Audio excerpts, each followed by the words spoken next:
Hi guys, and welcome to another Witches and Wine. Tonight I will be hosting it. Lola is out of town. It is I, Silent as Stardust, who normally just talks about the wine and is an occasional guest, but tonight I get to be the host. Pretty awesome. So tonight's wine, before we get going on our topic, is a white wine blend made here in the Washington State. It's called Euphoria. It's on the semi-dry side, very crisp, very floral palate. Right around $10 a bottle. Come check it out. I think you'll like it if you like drier style white blends. Loud clink. That was a good clink. So tonight we have Isleen with us, and we're going to be talking about the different aspects of the religions that we kind of follow and work in. Whether it's paganism, Wiccanism, Druidism, Heathenism, Strigarianism, or however you say that one, never say it quite right, or things like that. So without further ado, I'm going to get started with Danielle, or Isleen, excuse me. So, Isleen, you have gotten to experience different magical cultures, I guess is the best way of putting it. Yeah. Throughout your life. I know that your parents or your family is of some kind of ilk. It was a mix. It's mostly Christian in there, but like my great grandmother, I have some of her witchy stuff because she had a foray into something of that persuasion. It was never anything anyone ever talked about. I just know that like I had her Ouija board and her little what's it called? It's a pendulum game where it's called like Mind's Eye or something like that. I remember Mind's Eye, yeah. Yeah, and she had different tarot cards, and then she had just some, like her mortar and pestle that's solid brass. It's beautiful, it's gorgeous. And what era is this stuff from? 50s, 60s probably. Okay. So when it was just first, some of that was first starting to come back to 60s, the U.S. 50s, 60s, 70s, some of that. So, like, I have her series of books that I should see what edition it is, but the Man, Myth, and Magic series, it's a really old one because that one doesn't have, you have witches in there. There is no Wiccan. Wiccan is not even mentioned, which automatically dates it. Yeah, because was it like, what, 54 or something like that was when the Wiccan term came about or something like that? Something like that, yeah. Yeah, mid-50s is when we heard of Wicca for the first time, because the nice way of saying witch. Well, yeah, basically. I mean, it was in Gardner's books, but it was never, it didn't have the same effect until people were like, haha, this is kind of a secret term that we can use. Wicca, people won't know what it is. So. Okay, and then so besides that beginning and background, your husband is of another practice. Is something, yeah, some sort of heathen-ish type of, wink at me. He's over there. Yeah. He is our studio audience for the evening. As usual, we do have our studio audience. So if you hear a voice out in the distance, it's by design. It's not just someone randomly passing through saying hello or anything like that, which would be awesome if that ever happened. And if we ever captured that on a video, oh my God, that'd be amazing. But back to what we were saying. So you have his background, and then, you know, what's your path? Because you've been on your path for 20 plus years. And I spent a little bit of a foray into druidry. In general, I just like to read up on different paths, whatever they may be. So it's a personal interest of mine, even if it's something that I'm like, yeah, well, that's not for me. But if it works for other people, great. So what have you referred to yourself as through the years? Mostly it's just been witch and Wiccan. Okay. As I said, I did have a short foray into druidry, although it was in the learning side of it, so I don't know if I ever really fully considered myself like a druid or anything like that. Okay. And to get into some of the other religions that fall into the whatever umbrella you want to call this, because some people call it paganism, some people have other terms that are for the umbrella. Because you have pagan as an umbrella term, which is probably the most widely accepted umbrella term, but then you have people who will use heathen as an umbrella term as well, kind of using the That's our dog with the reverse sneeze. Always interesting. We apologize for the interruption. Yeah, for the Germanic incarnations of the pagan religions, because some of them want to separate themselves from the baggage that comes along with the term pagan, so they choose the term heathen as their umbrella, and then that, yeah. So I guess a better way of saying it maybe is the different old ways. Yeah. Because they all go back, millennia now, I guess, is the best way of putting it. They go, as pretty much as long as we've been around, there's been some form of deity worship portrayed to aspects of nature or of things of life. Yeah. Okay. So when I first started going down the pagan path, whatever you want to call it, I was interested in Druidism. I always thought that was a cool concept. I thought, the communion with nature, the drum-based ritualistic nature of it, as well as just looking at the stars and counting days, pretty fucking cool. But what do you consider some of the bases of where we're at now in our pagan worlds? I think it's a very broad array of paths at this point in time. And I mean, there are new traditions under each, whatever you may call it, born into every day. Because you have your major ones where you'd have the pagan umbrella is there, and then you'd have or let's use the tree analogy, it works better. You have your pagan tree, and the trunk of the tree is what we would call pagan. And then you have a branch that would go off, and it would be like Wicca, or you'd have one up here that'd be Druidry, or you'd have the heathen side, unless they're deciding to be a different tree in the forest. Well, there's always the special trees. Yeah. There are different trees in the forest as well. And they create their own offshoots and so forth, and that's how genealogy works. That everything is the same but slightly different, and then but different. And over time, it branches further and further apart, and they get more uniqueness and more steps in a route. So around in the U.S. where we're located, I know Wiccanism is exploding, and paganism in general is exploding. Are there any other ones that are of the subculture branches, whatever you want to refer to, other trees that are gaining steam or followers? Well, I know Druidry has a lot, and then you have the Italian, the Stregaria. How would you say that one? I don't know. Strigarian. Stregaria. Yeah, Stregarius.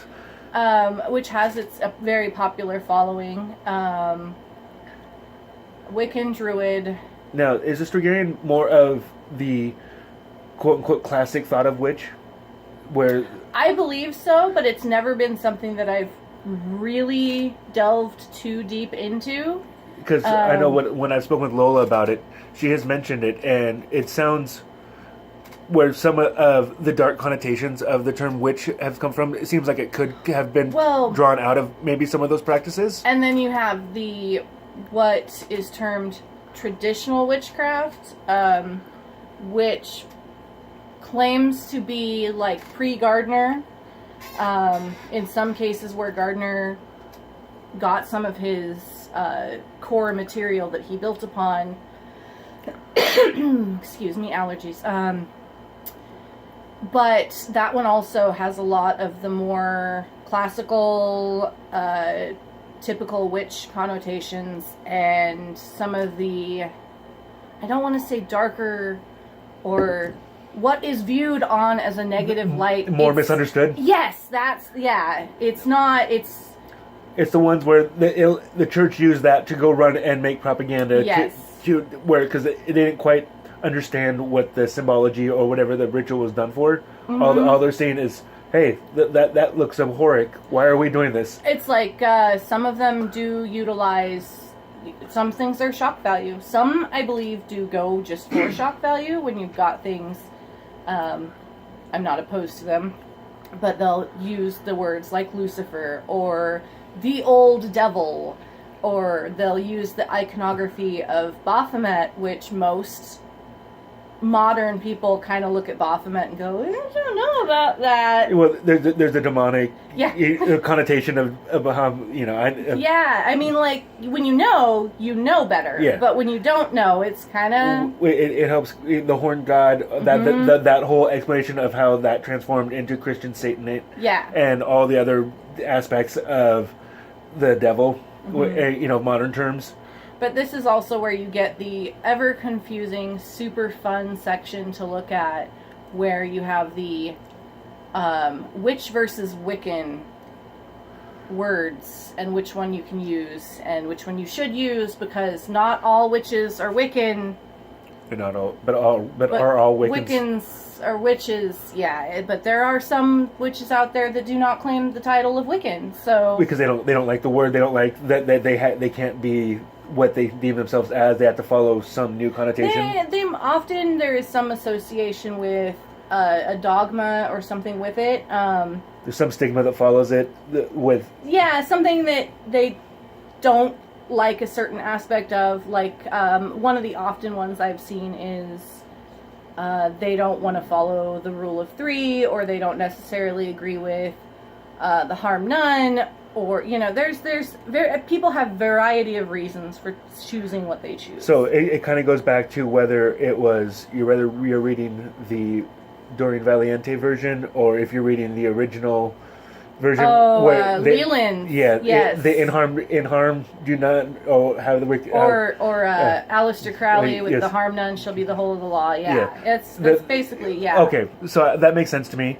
Now, other things we talk about or that deal with this are the different pantheons. Yes. Like our coven that we work in, Children of the Crossroads, come check us out. We're pretty awesome.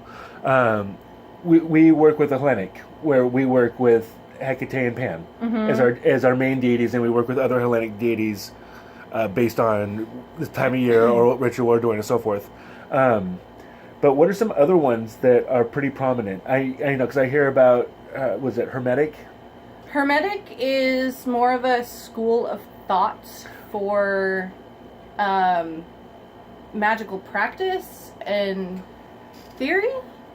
Hermeticism is a religion that came about in I want to say the early 1400s, but it is very esoteric, and generally it is the source of the idea that we're all walking a different path up the same mountain, or that all gods are part of one single god. Okay, they may have different names, but they're all the same aspect. Yes. Okay, and then what is, and I forget this word every single time I hear it. What is the Egyptian panthology? Kemetic. Kemetic, thank you. And then there's Nordic. Yep. And then there is the Celtic, and then there's Dianic. And it's just there's so many of them out there. What other ones interest you personally? I have looked into a lot of the Celtic side because I have Celtic ancestry. I also have some Scandinavian blood, but for whatever reason, that's something that I've never really been drawn to until semi-recently. I tried with Celtic. I found it difficult with Celtic because there's not a lot of info out there. Because a lot of the records were destroyed. Because there's Cernunnos. Everyone knows Cernunnos in the magical world. They've at least heard that name. What are some other... Name a couple other big-to-do Celtic deities. Bridget. Okay. And Dagda or Dada. I don't know how to say that name. I've tried to look them up. That's a big portion with me with the Celtic, is a lot of the pronunciation. Can't do the Gaelic. Oh, man. And if you get into Welsh... They love their vowels. Yeah. Well, and I know in the Gaelic language, there's a word that's spelled CWM, and it means mountain. And I'm sorry, that is not a vowel. I went to elementary school and have learned enough English that C, W, and M are not part of the possible vowels. But it's a different alphabet. I know. So that's the whole thing. But I've seen that and I'm like, okay, that means mountain in some way, shape, or form, but it's a quim, swim. I mean, I don't get it. So I can totally understand how some of those words would be very difficult to... What the heck is that? Because, I work for an alcohol distribution company, and I see all sorts of weird Scottish words on Scotch. Like, I just look at it and I kind of just shrug my shoulders and give up and try to spit something out until someone corrects me. Because some of them, it's some of the weirdest places there are, so I can totally understand how this would mix right in. You get some in that with German, too, because you have, like, your German wine for the Gewürztraminers. Gewürztraminer? Gewürztraminers, yeah, see? To be fair, in cabinets. It's quite possible that Scottish language cannot be properly spoken unless you are at least slurring your words a little bit. Well, that's why you have to be like 4 drinks in, and then you can speak it perfectly. Yes. And it's with a lot of fuck yous. And that's a fun part with this, too, because you have your main branch, and then you'll go, your main part of the tree, your trunk, and then you go onto a branch, and then those branches go off.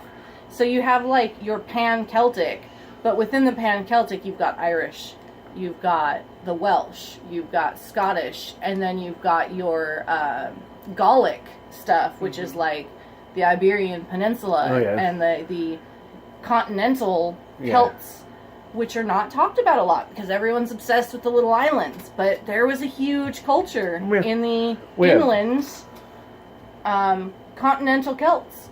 And then you have your Germanic, which is a broader brush, but within that you have how many different branches within the heathen umbrella, within the Germanic umbrella? A lot. Yeah, I've heard of plenty of them going through it, where some of the Nordic deities have interested me, and I've kind of wanted me personally to learn a little bit more about them. One of them being Loki personally, but I like the trickster aspect and the fun-loving. Let's just see what the fuck happens when I do this, because, well, I'm bored. Can we poke it with a stick? Yeah, and, but then I look at the offshoots of hell and so forth from him, and I'm like, maybe I might want to behave myself a little bit more. Because if I get one of them, like, I love my kids, but if I had a hell... so, what are some other pantheons, deities that you've been interested in, that maybe you've wanted to work with here or there, maybe going forward, now that you've gained a little more knowledge? I've always had a little bit of a fascination with some of the Kemetic stuff. Okay. Now, and that is very ritual-intensive work, isn't it, for them? And I think that's what's kind of turned me off, is there are certain, like, rules and regulations that go along with that. One that I recall coming across is the ritual purity aspect of it, which you also find some in the Hellenic stuff. But the ritual purity with the Kemetics was like, you can't have wool on you in ritual.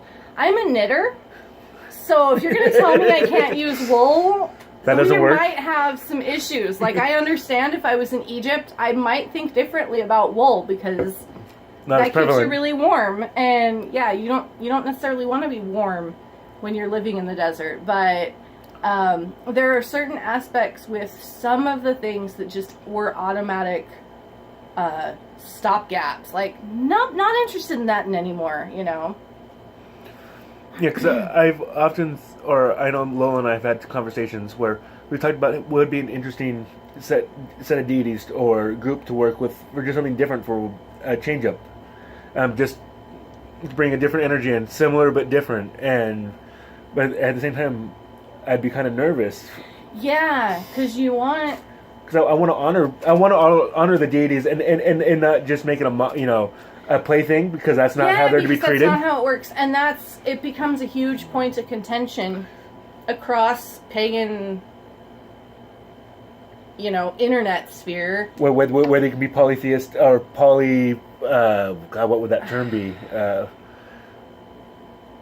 Polypantheistic. Yeah. I guess that would be the term. It's polytheist. There's a lot of people who like the neat little boxes that our academics have put the gods in, but if you lived along the Rhine in the right time, you probably worshipped Celtic gods and Germanic. Well, and we know Isis as Isis because that's her Greek name. Yeah. Well, and I know a lot of it comes from the intertrade that happened in, pre-ancient Greece, as well as the outer shores of North and Eastern Africa, and all those countries were all trading with each other loosely, and so names got passed through. Oh yeah, names got passed and then through, slightly modified. cultural- And then when they started going up into the Celtic societies and the Scandinavian societies in trade, once again we had language barriers that got modifications from whatever this name was to what it is now up here, and then the story has changed. Oh, I heard it was this. Oh, I heard it was this, and then it's grown out of. Now we have this deity where it stems originally loosely from this other deity.